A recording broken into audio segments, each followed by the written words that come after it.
that over the years the political influences in Metelkova have started to wane a little bit, and that's why you find the Infoshop? I think it's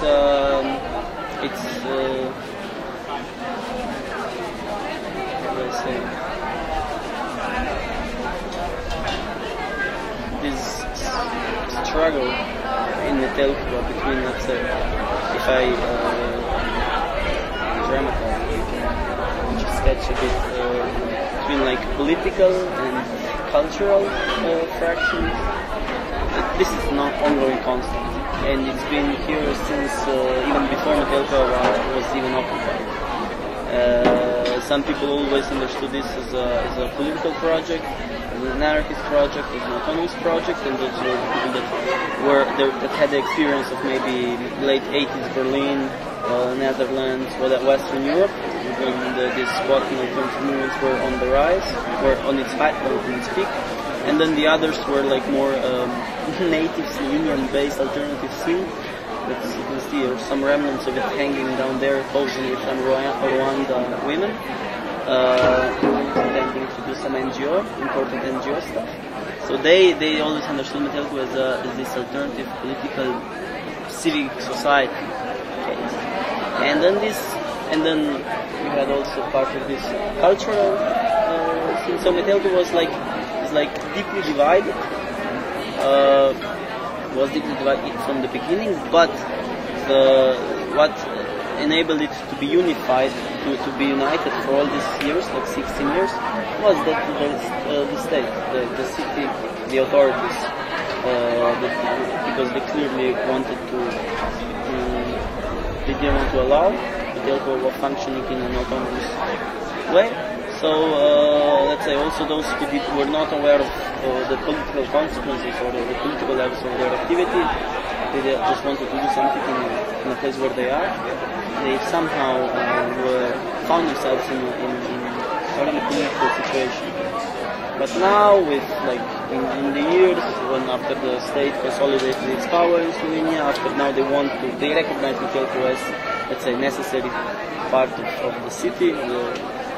And now they want to legalize it, they want to normalize it. Of course, these fractions who never understood politics, they want to just jump in and take all the promises from the state for granted, and they just want to work normally, organize concerts, have teenagers drink here every Friday, make some money out of it, and they are not aware what other levels of activity, of life, of production exist in Metelkova. So I think political aspect of Metelkova is not waning.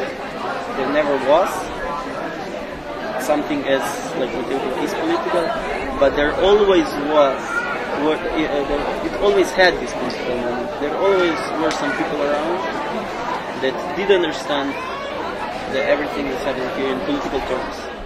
It seems that you see the Infoshop as sort of a separate entity from Metelkova. No, it's not true. It is completely a part of Metelkova, but it has the memory of Infoshop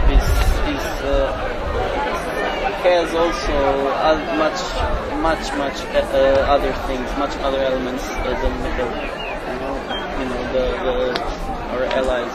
We've been doing things that are not necessarily connected with autonomous cultural production, like political activism, like serious political movements against NATO, like let's say Slovenia, against Slovenia joining NATO, against the war, support for the erased people, migrant struggles, all this cycle of anti-globalization movements from Seattle through Prague, Genoa. We were part of this, these European struggles. It's not a place as Infoshop that brings people to the level of, let's say, political activity. It is what people who are involved in it, how they relate to the city they live in, to the place they have. It's what they do with their time. It's if they just have meetings every week, it doesn't change anything. But if they reach out, if they also speak with people at the faculties, the workplaces, in the streets, if they just, how to say, are open and work also with people who are not necessarily like die-hard anarchists or not necessarily die-hard autonomous or whatever, then I think the perspectives for bigger, also public recognition or bigger involvement opens. Research we've done on our own has labeled an autonomous zone as a political act unto itself because it's sort of going against the legalized mainstream. This I agree. Okay.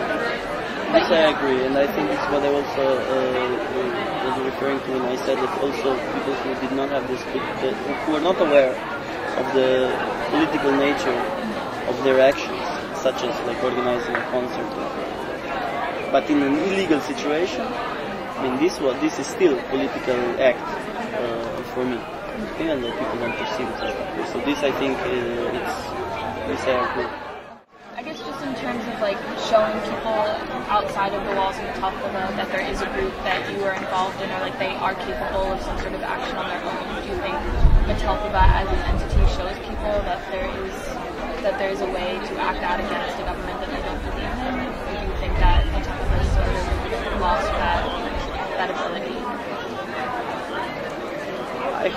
It's hard for me to answer this question. I think Metelkova functions on many different levels. It functions as a pop phenomenon. It functions as in a lot of different ways. I always see Metelkova as other places of possibility. Some people see it, approach it as consumers. They can come here to consume this or that. I don't know what Metelkova communicates. For me, when first I came here, what it meant for me was like the material proof that something can be done, something that is unimaginable and impossible in the prevailing discourse, in the prevailing systems. It's impossible to imagine for a, let's say, liberal-minded, law-respectful citizen. It's completely impossible to imagine that something like this can happen. It doesn't exist because it's beyond the legal framework. It completely transcends all of this. For me, this was like my first impression when I came here maybe 10 years ago. Like, okay, this is good enough proof that a lot is possible. And then it's just the question what you want and how to do it.